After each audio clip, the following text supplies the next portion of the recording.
Hey everyone, welcome back to Coffee and Talk in English. I'm Mia. And I'm Liam. We are really happy you're here with us today. If you're new here, please subscribe and like this video. We're here to help you practice English in an easy and fun way. Today, we're learning how to stop translating in your head when you speak English. All right, ready? Let's go. Grab a coffee and let's chat. Okay, I want to start with something honest. I used to translate everything in my head, every single sentence. Same. And it feels safe, right? Like you are double checking yourself. Yes, but it also makes you slow, and then you panic because you are slow. And when you panic, you translate even more. It becomes a loop. Exactly. So today, we're going to talk about how to break that habit in a practical way. Not perfect, not academic, just real life. And we will keep it light because the goal is confidence, not pressure. First question, why do we translate in our head? Because our brain learned English as a list of words. Word equals word. So when you speak, your brain tries to match each word to your first language. Like a dictionary in your head. Yes, but real speaking is not word by word. It is more like ideas. Ideas, pictures, feelings. Exactly. So the big shift is this. Stop focusing on individual words and start focusing on chunks. Chunk is like a ready phrase, a small group of words that people say together. Like, I'm not sure. It depends. That makes sense. Those are perfect. You do not translate them, you just use them. Let's do a quick test. If I say, what's up, do you translate every word? No, I just feel the meaning. It is like, hey, how are you? Exactly. That is the feeling we want for more phrases. Another reason people translate is fear of mistakes. Yes, they want the perfect sentence. But in real conversation, simple wins. Simple and fast usually sounds more natural than perfect and slow. So today we will practice. We will show how to answer quickly, how to use simple phrases, and what to do when you do not know a word, because that moment is the danger zone. The moment you do not know one word, you freeze and your brain jumps back to translation mode. Exactly, and we'll fix that. We will also share small habits you can do daily, like 2 minutes while making coffee. That's my favorite kind of practice. Tiny, consistent, and realistic. All right, let's start with the first tool, answering with a chunk before you think too much. Here's the first tool. Use a starter phrase. It buys you time and keeps you in English. Starter phrases are like a natural pause that still sounds fluent. Exactly. For example, honestly, to be honest, let me think. Good question. Those are gold because they keep you talking while your brain catches up. Let's do a mini role play. I ask you something simple.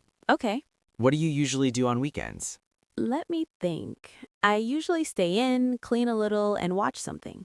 Perfect. You did not translate, you just used simple blocks. Now let's make it harder. Ask me something random. What's a food you can eat every day? Honestly, eggs. I can eat eggs every day. Great. Honestly is a starter. It sounds natural. When people translate, they often try to build a long sentence. Yes, they try to sound advanced. But a long sentence increases the risk. So a rule is one idea per sentence, then add another idea. Another tool is the 2-second rule. It means you answer in 2 seconds, even if it is simple. That forces your brain to stop searching for the perfect translation. If I ask, how was your day, you can say, good, Or not bad. or a bit busy.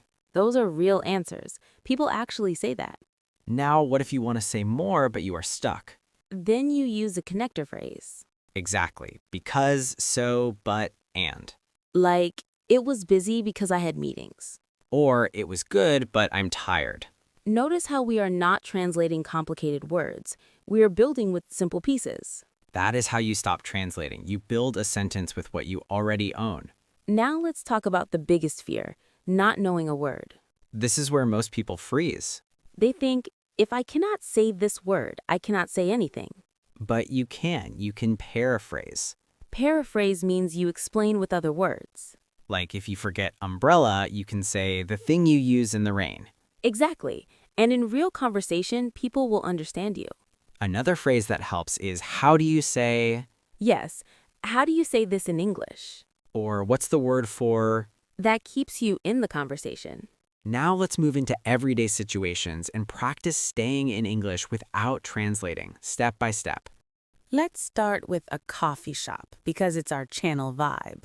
Perfect. You walk in, you order, and you want to sound natural, not like you are translating from a script.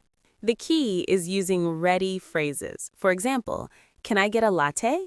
Or, I'll do a cappuccino. I'll do is a supernatural ordering phrase. And you do not need to translate it literally. It just means I want. Now they ask, for here or to go? You answer, to go, please. Or for here. Simple. If they ask your name, you say it. No thinking. And if you did not hear, you say, sorry, could you repeat that? Repeat is a great word to know. Now let's move to small talk while waiting. Someone says, long line today. You can say, yeah, it's packed. Packed means very full. Or, I know, right? I know, right is a friendly agreement phrase. Notice what we are doing. We are not building from scratch. We're using common patterns. Exactly. That is chunking in action. Now imagine a pharmacy. You need something simple. You can say, do you have something for a headache?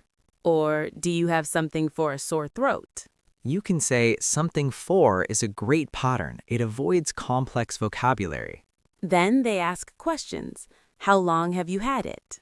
You can answer, since yesterday, for 3 days. You are giving a timeline. No translation needed. Now let's do a workplace moment. Your coworker says, how's it going? You can say, good, busy, but good. Or, not too bad. Not too bad is a very common phrase. And if you want to keep the conversation going, how about you? That little phrase saves you. It keeps it flowing. Now, one thing that forces translation is trying to be funny in your second language. True, humor is hard. But you can still be warm, use laughs, simple reactions. Like, no way, that's crazy, that's funny. Those reactions sound natural and do not require complex grammar. Another trick is to use flexible phrases that work everywhere.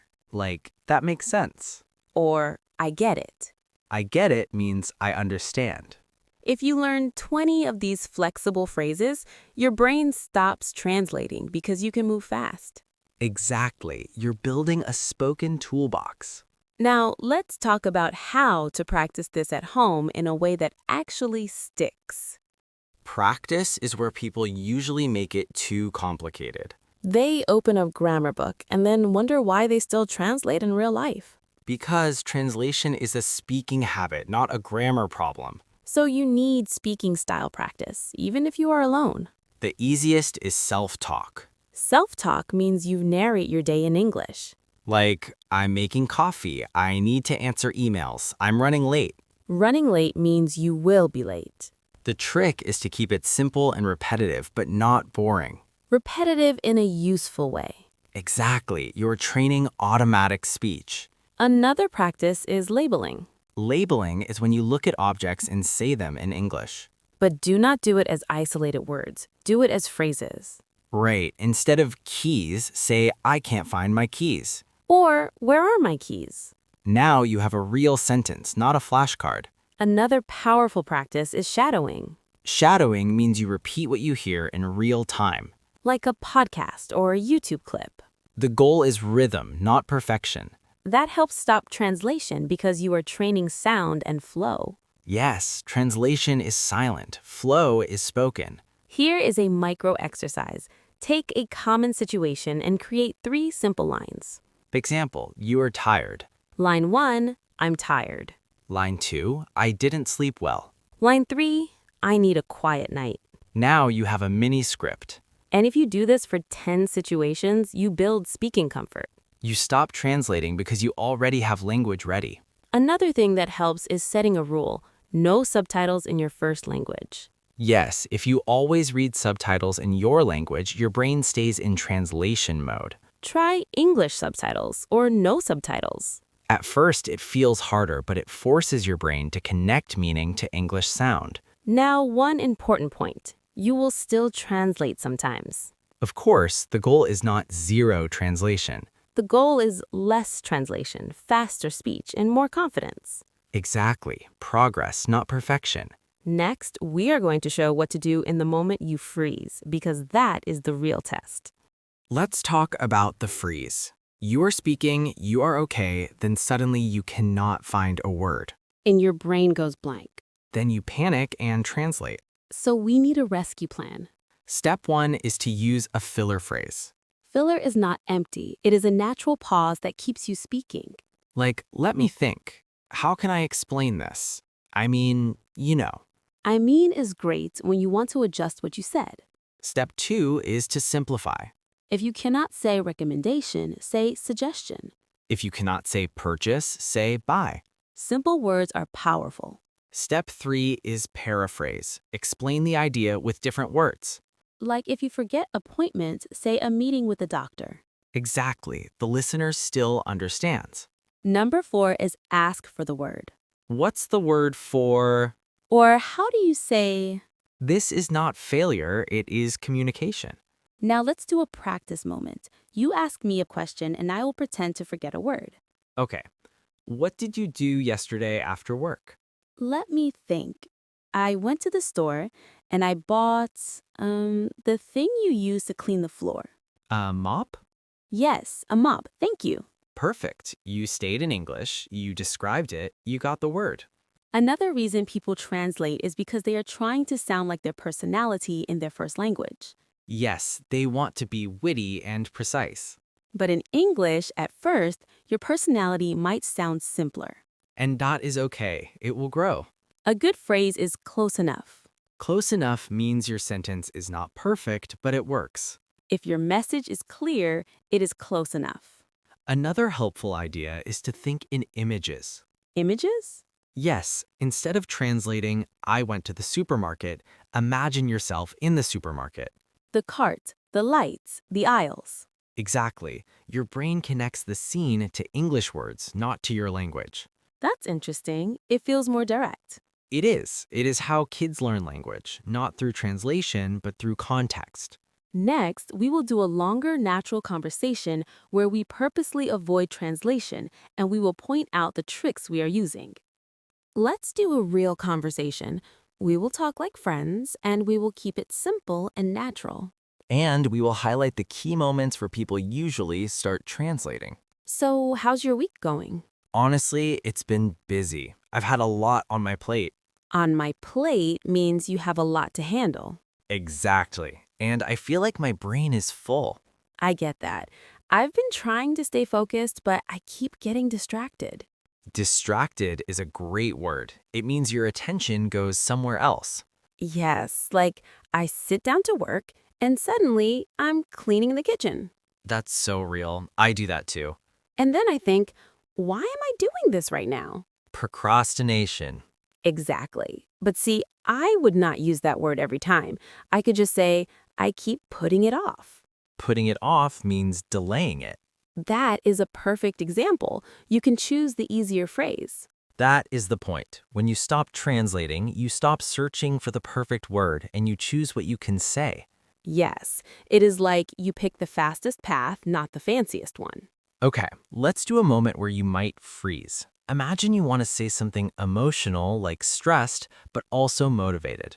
Okay, I would say, I feel stressed, but I'm trying to stay positive. Perfect. That sentence is simple, but it sounds natural.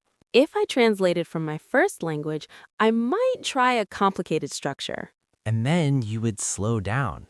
Exactly. Another thing is using common verbs. Get, make, take, put.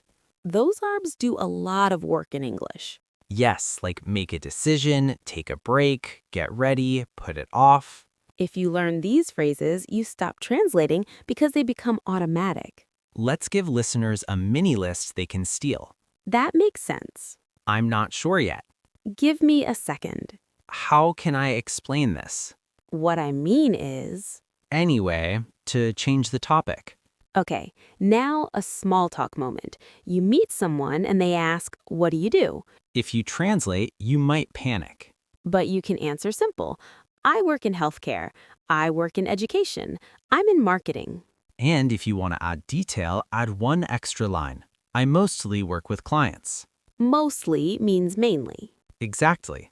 Next, we'll do a practice conversation with a listener-style challenge, like quick answers, to train speed and stop translation.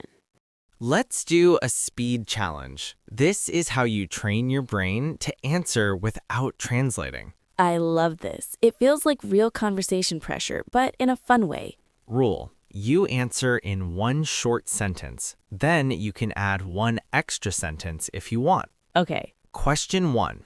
What did you have for breakfast? I had eggs. I was in a hurry, so I kept it simple. Great. In a hurry means you did not have much time. Question 2. What's something that made you smile recently? Honestly, a funny video. It was so random. Random means unexpected. Question 3. What's your plan for tonight? I'm staying in. I need a quiet night. Perfect. Staying in means not going out. Question 4. Do you like calling people or texting more? Texting, for sure. Calls make me nervous sometimes. For sure means definitely. See how this works? You do not have time to translate. You just answer. Exactly, and you used starter phrases like honestly, and you used simple verbs. Another thing that helps is using opinion phrases. Like I think, I feel like, in my opinion, to me. These phrases let you speak even if you're not certain. And they sound natural. Now, let's talk about a common mistake. People try to translate jokes or expressions. Yes, idioms can be a trap. Instead of translating an idiom from your language, use a simple English phrase. Like, instead of a complicated idiom, say, it's not worth it. Or, that's a bad idea. Or, I'm not a fan. I'm not a fan is so useful. It means you do not like something, but it sounds polite. Another tool is rephrasing. Rephrasing is when you say it again in a simpler way. Like, it was exhausting. I was really tired. That is natural. People do that all the time. And if you want to sound fluent, do not be afraid of short sentences. Short sentences with good rhythm sound confident. Exactly. Okay, let's move into a longer, everyday story, like planning a weekend, and we will show how you can keep speaking even when you forget words. Let's talk about weekend plans. This topic is great because it uses common verbs and simple vocabulary. And it's real life. Everyone has some kind of plan, even if the plan is doing nothing. So, what are you doing this weekend? I'm meeting a friend for coffee, and I might go for a walk after. Might means maybe. Exactly. I'm not 100% sure. That sounds nice. Where are you going for a walk? There's a park near my place. It's quiet and it helps me reset. Reset means you feel fresh again. What about you? I want to clean a little, then watch a movie. Nothing too crazy. Nothing too crazy is a great phrase. It means nothing wild, nothing intense. Now, imagine you want to say a specific word, like a movie genre, but you forget it. What would you do? I would describe it. It's one of those movies that's kind of funny, but also emotional. Perfect. Kind of is very natural. Or I could say it's not action, it's more like drama, but light. Great. You used contrast, not this, more that. This is the biggest mindset shift. You do not need the perfect word, you need the message. Exactly. Message first, fancy vocabulary later. Another moment where translation happens is when people talk about feelings. Yes, because feelings can be subtle. But you can keep it simple. I feel a bit overwhelmed. Overwhelmed means you feel like you have too much happening. Or I feel restless. Restless means you cannot relax easily. If you forget restless, you can say, I feel like I can't sit still. That is paraphrasing. Perfect. And if you want to check if your word is correct, you can ask, is that the right word? Or does that sound natural? That keeps you in English, and it also helps you learn. Now, let's add a practical mini habit for viewers. Choose one everyday topic per day, like food, work, plans, feelings. Speak for 60 seconds about it, out loud without translation. And if you get stuck, use your rescue plan. Starter phrase, simplify, paraphrase. Next, we will talk about how to build a personal list of chunks that fit your life so you stop translating faster. Let's talk about building your personal chunk list, because random phrases are not enough. Exactly. If a phrase does not match your life, you will not use it. So pick situations you actually face. Work, school, kids, shopping, cooking, gym, travel. Then write 10 phrases you would actually say. Not fancy, real. Example, if you often feel busy, you need phrases like, I'm swamped. Swamped means extremely busy. But you can also use, I'm really busy, if swamped feels hard. Exactly. The goal is speed and comfort. Another example, if you are always making plans with people, you need, what time works for you? Or, I'm free after 6. Or, can we reschedule? These phrases become automatic, no translation. And you can practice them in mini dialogues. Like you pretend you were texting a friend. Hey, are you free this weekend? I might be. What's up? Do you want to grab coffee? Grab coffee is a common phrase. It means go get coffee together. If you do this every day, your brain learns patterns. It stops searching for word-by-word matches. Another habit is to stop translating while listening. Yes, when you listen, do not translate. Just catch key words and the feeling. Like if someone says, I'm not really in the mood, you feel the meaning. In the mood means you do not feel like doing it. And if you did not catch everything, that is okay. You can ask, sorry, what was that? Or, what do you mean? Or, can you say that again? These are survival phrases. One more concept is tolerance for ambiguity. That sounds fancy, but it's simple. It means you accept not understanding 100%. You keep going anyway. Exactly. That is a huge part of fluency. Because if you stop every time you do not understand, you will always translate. Yes, translation is a control habit. Fluency is a flow habit. In the last block, we will recap the tools and give a simple weekly plan, then close with our standard ending. Okay, let's wrap this up with a simple recap because you want clear tools you can use today. Step 1, use starter phrases to buy time and stay in English. Like, let me think. Honestly. Good question. To be honest. Step 2, answer fast with simple sentences. One idea per sentence, then add one more idea. Step 3, use chunks, not single words. Chunks are ready phrases like, that makes sense. I'm not sure yet. It depends. How's it going? Step 4, when you get stuck, use the rescue plan. Starter phrase. Simplify, paraphrase, or ask for the word. Paraphrase is the big one. If you forget a word, describe it. The thing you use for. And remember, close enough. If your message is clear, it works. Step 5. Practice in tiny ways. Self-talk for 1 minute a day. Mini dialogues. Shadowing for rhythm. And a personal chunk list based on your real life. Here is a simple weekly plan. Monday. Practice 10 starter phrases. Tuesday, practice ordering and small talk phrases. Wednesday. Practice feelings with simple words. Thursday, practice making plans and rescheduling. Friday. Do a speed challenge. Answer questions in 2 seconds. Weekend, listen to something in English and focus on meaning, not translation. And remember, you will still translate sometimes. That's normal. The goal is less translation and more flow. Fluency is built by repetition, not by perfection. All right, that's it for today. Thanks so much for listening. We're really happy you were here with us. If you enjoyed this episode, please subscribe and like this video. Turn on the bell so you always get notified when we post a new one.